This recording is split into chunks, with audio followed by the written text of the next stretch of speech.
আমার স্বামী অনেক মোবাইল খেলে, মোবাইলে গেম খেলে, তাকে এই বিষয়ে না বললে শুনে না, অশান্তি করে অনেক। আপনি নসিহত করেন, ছোট বাচ্চার সামনে অনেক বাজে আচরণ করে। আসামি সম্ভবত আছে এখানে, না হলে তো এটা বলার কথা নাই। বোন হয়তো ধরে আনছে, আল্লাহ তাআলা আসামিকে হেদায়েত দান করুন। শুনেন ভাই, মোবাইল টিপাটিপি করে আসক্তির লেভেল পর্যন্ত চলে যাওয়া, এটা এখন একটা মহামারীর আকার ধারণ করে শত শত সংসার শেষ হয়ে যায়। ভাইরা আমার, আপনাদের সবাইকে আমি বিনীতভাবে অনুরোধ করি, বাসা বাড়িতে যখন ঢুকবেন আল্লাহর ওয়াস্তে মোবাইল টিপাটিপি বন্ধ করবেন। গেমস তো অনেক পরের কথা। আপনি যদি বাসা বাড়িতে যে স্ত্রী এবং সন্তানদের হক আদায় না করে ভূতের মতো ইউটিউব, ফেসবুক আর গেমস ইত্যাদিতে ডুবে থাকেন, তাহলে আপনি গুনাহগার হিসেবে আল্লাহর কাছে উঠবেন কিয়ামতের ময়দানে। অনেক নামাজি মানুষ আছে, লম্বা দাঁড়িয়ে আছে, সব ঠিক আছে, হক হালাল অনুযায়ী চলেন, হালাল মেইনটেইন করে চলেন, কিন্তু মোবাইলের টিপাটিপির কারণে তিনি অতিরিক্ত আসক্তি, এডিকশনের কারণে তিনি তার পরিবারের হক আদায় করতে পারছেন না। আছে না নাই? বাচ্চাগুলোর অবস্থা বড় করুন, এটার নিয়ন্ত্রণ করা জরুরি। ভেতর থেকে একজন বলছে মহিলারাও মোবাইল টিপে। সঠিক বলেছেন, আপনার সাথে আমি একমত। অনেক মহিলারাও এ রোগের রোগী, যে দেখা যায় স্বামী বেচারা সাইড পায় না। কেন?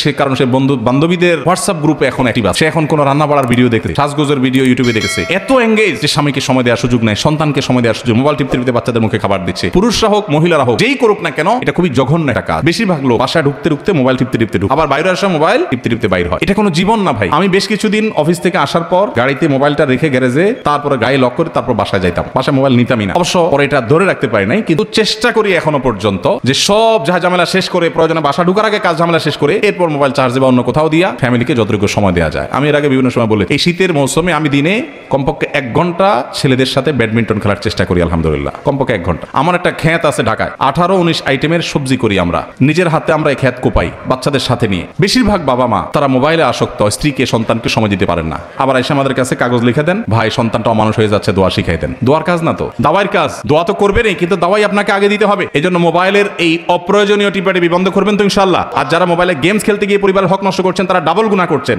গেমস খেলে 1 গুনাহ করছেন সময় নষ্ট করে, আর স্ত্রীর হক নষ্ট করে আরেক গুনাহ করছেন। ভাইরা আমার, এটা নেশার মতো হয়ে গেছে, জঘন্য ব্যাপার হয়ে গেছে। ফেসবুক, ইউটিউব ছাড়া জীবন চলে না। বাংলাদেশের একজন বড় ডাক্তার, যিনি স্বাধীনতা পদক পেয়েছেন কিডনির, কি নাম জানো? কামরুল ইসলাম সাহেব, ঢাকা মেডিকেল কলেজের সিরাত সেমিনারে আমার সাথে, উনিও আলোচক হিসেবে ছিলেন, ওনার সাথে আমি ছিলাম। তো আমি দেখলাম যে উনি বলছেন ঢাকা মেডিকেল কলেজের স্টুডেন্টদেরকে যে বাবারা, বাংলাদেশের যত কিডনি স্থাপিত হয়েছে তার অর্ধেকের বেশি তিনি একা করেছেন এবং ফ্রি। ভাঙাচোরা গাড়িতে চলেন, ওই টাকা দিয়া ডায়ালিসিস মেশিন কিনেন মানুষের জন্য। সেজন্য স্বাধীনতা পদক পেয়েছেন। অনেক অবদান তার মানুষের জন্য, দিনদার মানুষ। তো তিনি বললেন, দেখলাম ছেলেদেরকে যে বাবারা, আমি একটা বাটন ফোন ব্যবহার করি, আমার কোনো স্মার্টফোন নাই। তোমাদের কি মনে হয় তোমাদের চাইতে সায়েন্সে, টেকনোলজিতে, তথ্য প্রযুক্তিতে আমি পিছিয়ে আছি? ছাত্ররা বলল না। তিনি বললেন যে আমাদের এই 1 হাত লম্বা মোবাইল, 1/2 হাত লম্বা মোবাইল লাগে, স্মার্টফোন লাগে কেন? আমাদের তথ্য উপাত্ত জানার জন্য। এটা বেশিরভাগ ক্ষেত্রে শয়তানের নেক্সুরতের ধোঁকা। প্রয়োজন হলে আপনি রাখেন, কিন্তু সেটা নিয়ন্ত্রণ করা আপনাকে শিখতে হবে। আপনি যদি সাপ ধরে যদি সাপের বিষ দিয়ে ঔষধ বানাতে হয়, তাহলে সাপ নিয়ন্ত্রণ করা আপনাকে শিখতে হবে।